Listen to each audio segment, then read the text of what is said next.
கடைசியா வந்த மெசேஜ் தான் இன்ஸ்டா பிரபலத்துக்கு இப்படி நடக்க காரணமா? சென்னை நங்கநல்லூர் தில்லை கங்கா நகர் பகுதியை சேர்ந்தவர் 52 வயதான சுப்பிரமணியன். இவங்களோட மனைவி 42 வயதான நாகலட்சுமி. இவங்களுக்கு 2 மகன் இருக்காங்க. குழந்தை, குடும்பம் இப்படி ரொம்ப சந்தோஷமா இருந்தாங்க. ஆனாலும் சுப்பிரமணியன் அவரு பொறுப்பற்ற குடும்ப தலைவனா இருந்திருக்காரு. வேலைக்கே அவர் போறதுல வீட்டுல தான் இருந்திருக்காரு. மனைவி கிட்ட தகராறு பண்ணிருக்காரு. அடிக்கடி மனைவி கிட்ட செலவுக்கு பணம் கேட்டு கொடைச்சல் கொடுத்திருக்காரு. கணவன் மனைவி இடையே அடிக்கடி மோதலும் வந்திருக்கு. இதே தொடர்கதை ஆயிருக்கு. சில ஆண்டுகளுக்கு முன் மனைவி கிட்ட கோவிச்சுக்கிட்டு வீட்டை விட்டு போயிட்டாரு. மதுரையில இருக்க சகோதரி வீட்டுல இருந்திருக்காரு. இன்னொரு பக்கம் நாகலட்சுமி தன்னோட சொந்த கால்ல முன்னேறணும்னு வெறித்தனமா உழைச்சிருக்காங்க.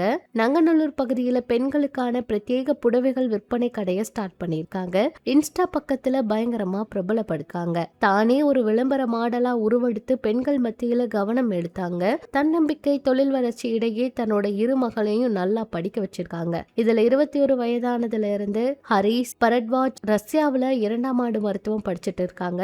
18 வயசான 2வது மகன் சைலாஸ் சென்னையில பல் மருத்துவ கல்லூரியில ஃபர்ஸ்ட் இயர் படிச்சிட்டு இருக்காங்க. இதனிடையே நாகலட்சுமி தொழில் வளர்ச்சி இன்ஸ்டா பக்கத்துல கணவர் பாத்துட்டு இருந்திருக்காரு. அதுல வர வீடியோ எல்லாம் அவரோட அசுர வளர்ச்சியை கண்டு மிரண்டு போயிருக்காரு. இதுக்கு திடீர்னு மனைவிக்கு போன் பண்ணிருக்காரு. 2 பேரும் சேர்ந்து வாழலாம்னு சொல்லியிருக்காரு. நாகலட்சுமி அவங்க இனி என்னால சேர்ந்து வாழ முடியாதுன்னு சொல்லியிருக்காங்க. இருந்தப்போ தொடர்ந்து பல முறை போன் பண்ணி தொந்தரவு பண்ணிட்டு தவறுக்கெல்லாம் மன்னிப்பு கேட்டிருக்காரு. இனிமே ஒழுங்கா உன்னோட சேர்ந்து வாழ்வேன்னு சொல்லியிருக்காரு. இதனால மனமிறங்கிய அவங்க சரின்னு சம்மதம் சொல்லியிருக்காங்க. மனைவி பச்சை கொடி காட்டியதுமே 10 நாளைக்கு முன்னாடி மதுரையிலிருந்து இவர் வந்திருக்காரு. திங்கட்கிழமை அன்னைக்கு கல்லூரி சென்றிருந்த 2வது மகன் சைலாஸ்க்கு செல்போன்ல மெசேஜ் வந்திருக்கு. சுப்பிரமணியன் தான் அனுப்பியிருக்காரு. அதுல நானும் அம்மாவும் இனி இருக்க மாட்டோம், உனக்கு சாப்பாடு வச்சிருக்கேன், வந்து சாப்பிடுன்னு சொல்லியிருக்காரு. அதை பார்த்து ரொம்ப சைலாஸ் அதிர்ச்சி அழகி வீட்டுக்கு ஓடி இருக்காரு. வீட்டுல ஒரு அறையில தலை, கழுத்து உள்ளிட்ட பல இடங்கள்ல ரொம்ப கொடூரமான விஷயங்கள் எல்லாம் நடந்திருக்கு. அதுல பயங்கரமான காயம் பட்டு நாகலட்சுமி முடியாம இருந்திருக்காங்க. அதை பார்த்த மகனும் ரொம்ப அதிர்ச்சி ஆயிருக்காங்க. இன்னொரு அறையில பாத்தீங்கன்னா சுப்பிரமணியன் அவரும் அவரோட உயிரையும் மாய்த்து இருக்காரு. தகவல் அறிஞ்சு ஆதம்பாக்கம் போலீசார் சம்பவ இடத்துக்கு வந்திருக்காங்க. 2 பேரோட உடலையும் மீட்டு உடற்கூறாய்வுக்கு செங்கல்பட்டு அரசு மருத்துவமனைக்கு அனுப்பி வச்சிருக்காங்க. அப்புறம் வழக்கு பதிவு செய்து போலீசார் விசாரணை மேற்கொண்டிருக்காங்க.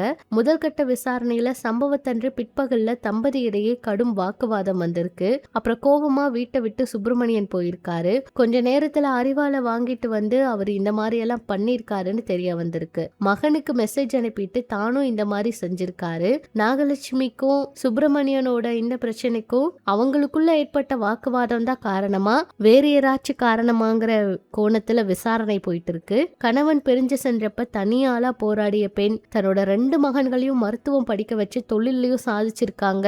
இந்த நிலையில இப்படி ஒரு விஷயம் நடந்தது எல்லாருக்குமே அதிர்ச்சியை கொடுத்திருக்கு. இதுதான் சமூக வலைதளங்கள்ல பேசு பொருளா மாறி இருக்கு. நிறைய பிரபலங்கள் கூட இவங்க கிட்ட அந்த வீடியோல சாரி பத்தி எல்லாம் கேட்டு தெரிஞ்சிருப்பாங்க. உமார் யாஸ்கான் அவங்க கூட நிறைய விஷயங்கள் இவங்களை பத்தி ஷேர் பண்ணியிருந்தாங்க.